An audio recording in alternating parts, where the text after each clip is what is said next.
Want to see how I did this? Stay tuned.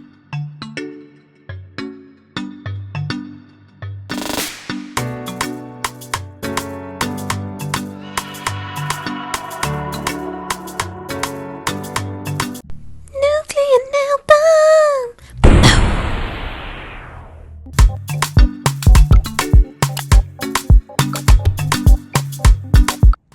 Good morning, good evening, good afternoon, whatever time it is, wherever you are. You're here with me and you could be anywhere in the world right now. So I want to say thank you for joining me and I hope you enjoy the video. But without further ado, let's get into it. As you can see here, I'm just preparing my tips. They're a little bit square around the cuticle area and my nail beds are quite round, so I'm just filing the edges, making sure they fit nicely. I've already sized them out, but when you size them out, you do want to make sure that they fit from sidewall to sidewall. If you've got one that's too small or too big, you always want to go for the bigger size tip, and you can just file down the sides. You don't want to go for the smaller one because it'll mess up your nails. It'll pop off and disfigure your nail bed. Anyway, once I've done that, I'm going to prep my nail. I'm just gently, it looks aggressive because it's up pretty fast, but I'm just gently taking the shine off of my nail with my e-file, going around the cuticle area. I don't need to do any cuticle work because I previously had a pop-off set on and I did the cuticle work like literally a couple of days before. So I'm only having to do this to prep my nails. If you want to see how I do my full prep, you can watch my previous video. I did it in that. I think my previous video was also the blue nails on my right hand, so feel free to watch that. They were a little bit special because they were done with my non-dominant hand, and that's never easy. As you can see here, I am etching the inside of the tip. They are pre-etched, but not very far. I find my nail bed's quite long compared to these. I don't know who they were made for. Anyway, once I've etched them, I'm getting rid of all the dust, because if you've seen any of my videos before, you know I hate dust. Once I've got the dust off of the tips, I'm making sure that there's none on my nails.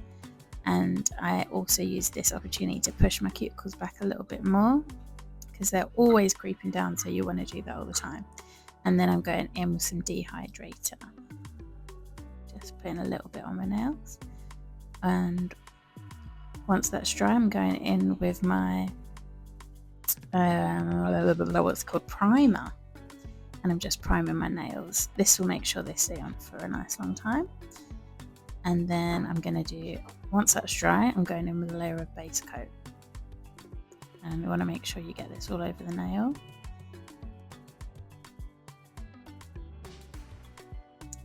So our tip gel has got something nice and sticky to cling to.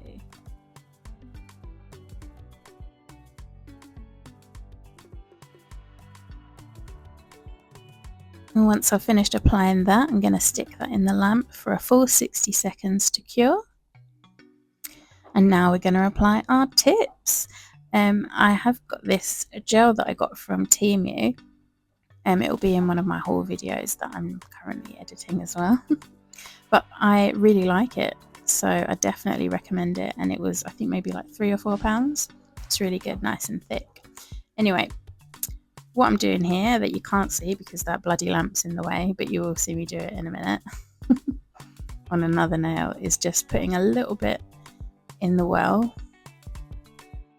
and I'm turning my lamp on ready, and then you'll see I'm going to rock the nail on at a 45-degree angle.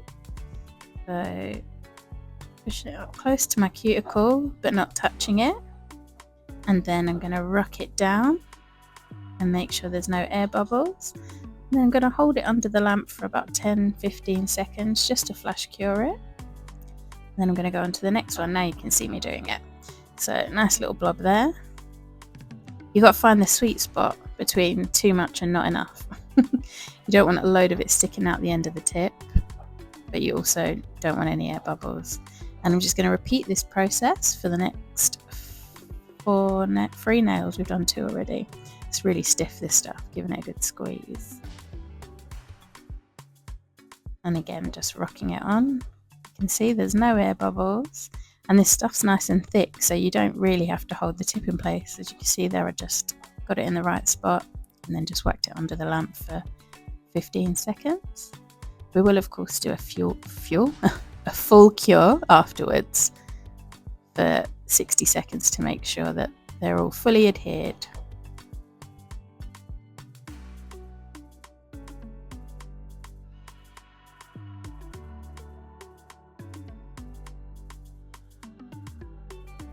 And there we go, they've been in the lamp for a full 60 seconds and they look lovely. And I really like the shape, so I don't really need to file them too much. I'm just going to make sure there's no sticky residue from our glue. As you can see, thumbs up for that, love it. And now I'm going in with my e-file just around the cuticle area, making sure there's no spillage of the glue and that our tip blends into the nail bed. I've got my nail drill on about 500 RPM, 5,000 RPM. And I'm just going gently around the cuticle area, making sure there's no glue and that it's nice and blended. Once I've done that, I do prefer to buff the top of my nails with a hand buffer.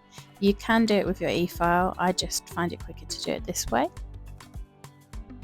But it's all personal preference. You do you, boo.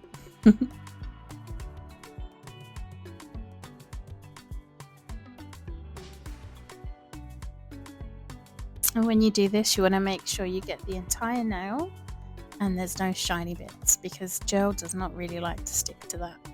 So if you want good adherence with your gel, adhesion, if you would like good adhesion with your gel, you want to make sure you get the whole nail. So nice, no shiny bits. And then afterwards, we're going to get rid of all that dust, because dust is not our friend. You don't want it getting in your gel polish. Beautiful. Now I'm going in with another layer of base coat, just so my gel polish has got something nice to cling to and to give the nails a little bit of extra strength. This is a 5-in-1 base coat, so it can be used as a builder gel as well. So it'll give our tips a nice bit of strength as well as a tacky layer.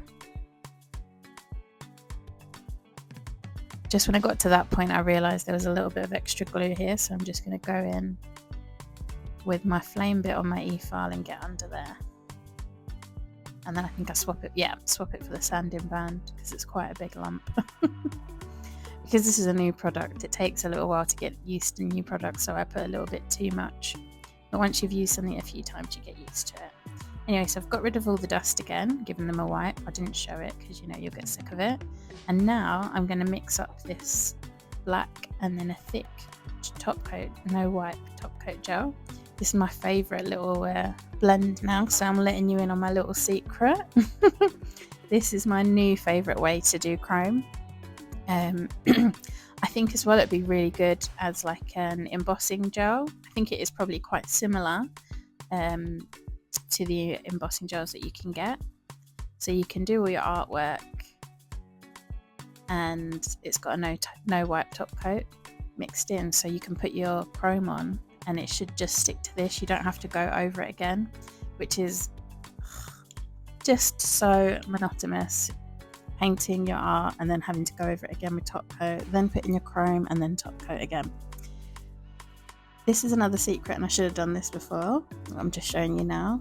Whenever you're using chrome, before you do your artwork, if you put down a nice layer of matte top coat, then you do your artwork after curing, of course. Cure the matte top coat, then go over with your art. When you add your chrome now, it shouldn't stick to the rest of the nail. It should only stick to your nail art. So if you want perfect chrome nail art, this is the way to go. Matte top coat, cure for 60 seconds, then you mix your no wipe top with black or whatever colour you want to use, cure that, and then rub your chrome powder into that. So anyway, watch and you'll see, but it's brilliant.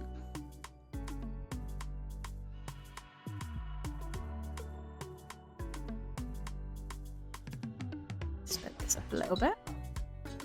Make sure there's none on your skin, in the lamp for 60 seconds.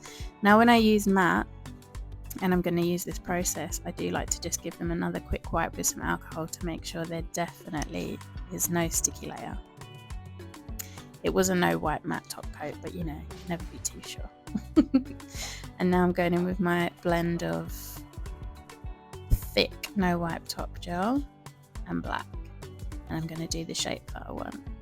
I don't know what to call these nails or what to call what I've done, so if you have a suggestion, please put it in the comment section, because I'd love to know what you think I should call them. Also, I'd love to know what you think of the nail set at the end, so do stay and watch till the end, pretty please.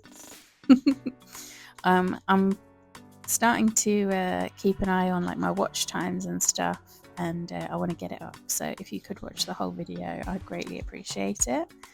I have just surpassed my views on one video. I have a video that has over 1,000 views. It's the moss shrooms video, so if you haven't seen that, go have a look, and if you have seen it, thank you. I appreciate you.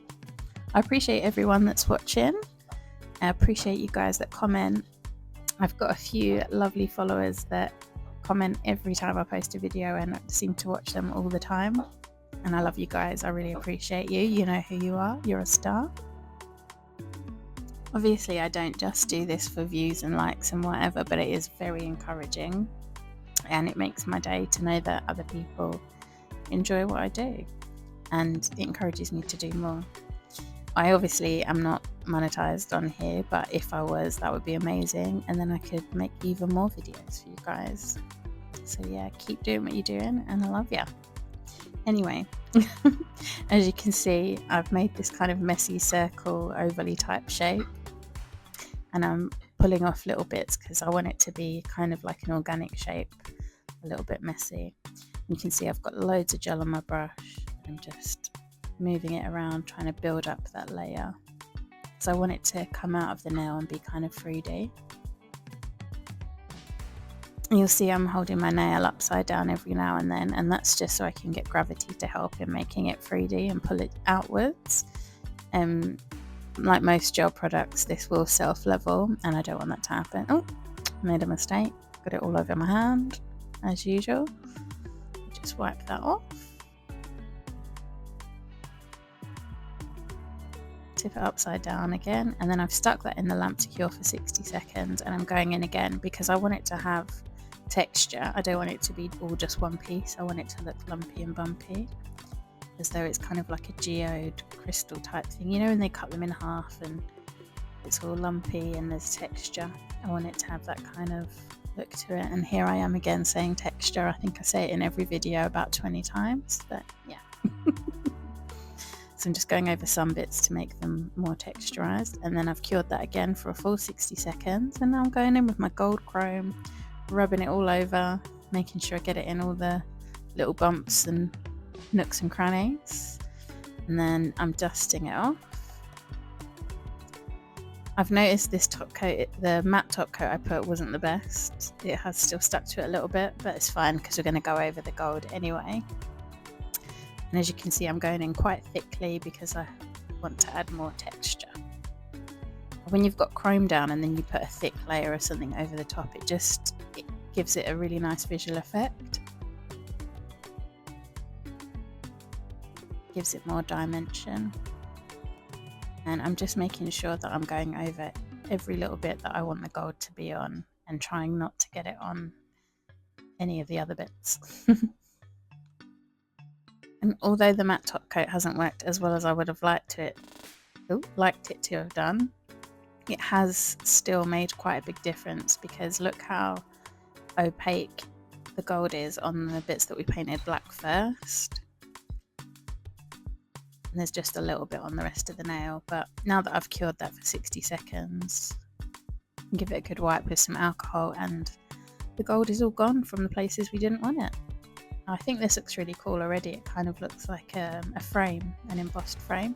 I just put some base coat down in the middle bit, cured it for 60 seconds, and now going in with this blue unicorn and just moving it around inside.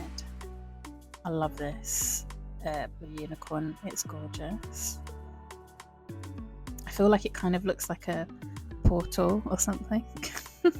And I've cured that for 60 seconds, and now I'm going in with these iridescent flakes. I think that's what you would call them, flakes. They're kind of like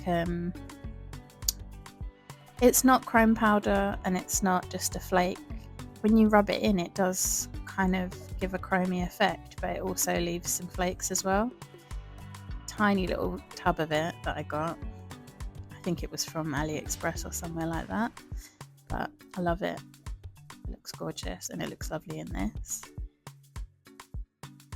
And it will just stick to that tacky layer in the gel polish that we've got there.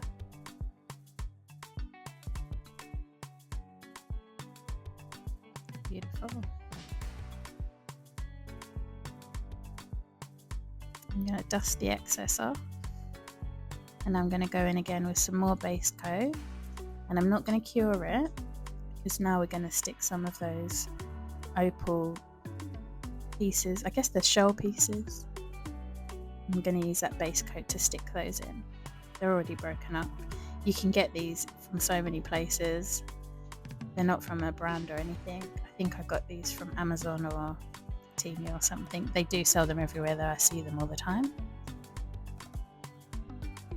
And they're gorgeous. So I'm putting some white bits in, like white opal, and then we'll go in with some of the little blue bits as well, just to give it a bit of dimension, texture. I don't know.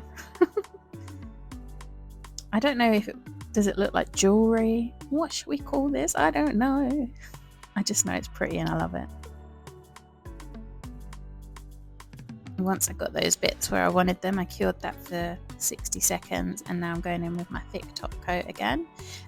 This top coat that I'm using is from, I think, Temu, and I believe it is a dupe for the big top that you can get. I forget who makes that, from like Sweetie Nail Supply and all that, those places. It's quite expensive. This was like less than £10 and I love it. I'm sure the big top is probably better, but I've not used it, so I wouldn't know. I just know I really love this. It's just like a clear builder gel with a no tack finish once it's cured, so it's perfect for doing things like this. Just adding a little pearl in for good measure and then curing it. Now I'm going on to do the same sort of thing on the other nails. I've sped this up because it is very similar to what we've done on the thumb. I'm just doing them in different shapes. And then on the ring finger, there will be no bit in the middle that we don't know, you know, the jewel bit with the shells and glitter and whatnot. I don't know. My brain's not working today. But yeah, you get the gist. So I'm doing the same thing again, going around with my mix of top and black and doing this little shape, wiggly shape with some drippy bits. I'll cure that and then I went over it again, and now I'm doing the same thing on the middle finger. And I'm going to be quiet now and you can just enjoy it, or you can fast forward, whatever you want to do. But I'll leave you to enjoy.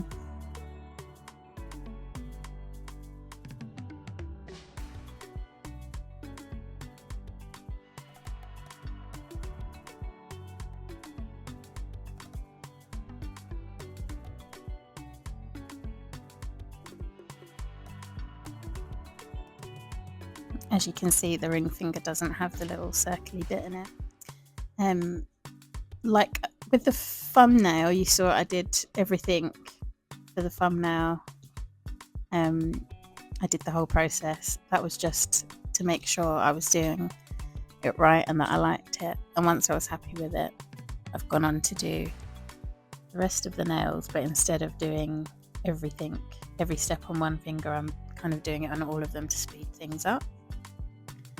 So you see I went round, I did one layer, cured it, and now I'm going in with the second layer to make it textured. Then I'll cure it again, rub the chrome in, dust it off, top coat, wipe it with alcohol, and then do the centre bit. So now I really am going to go. Bye.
haven't already, please hit the subscribe button.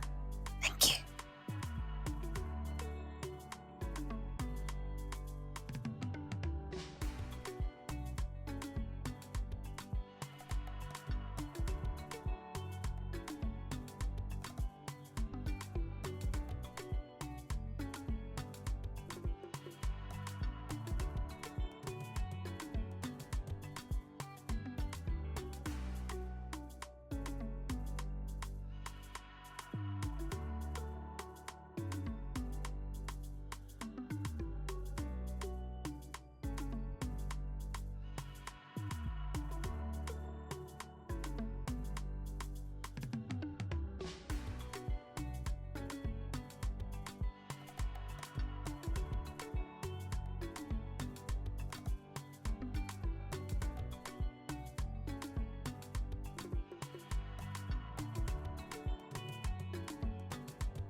And there we have it. That's what they look like at the end. Do you love them? I love them.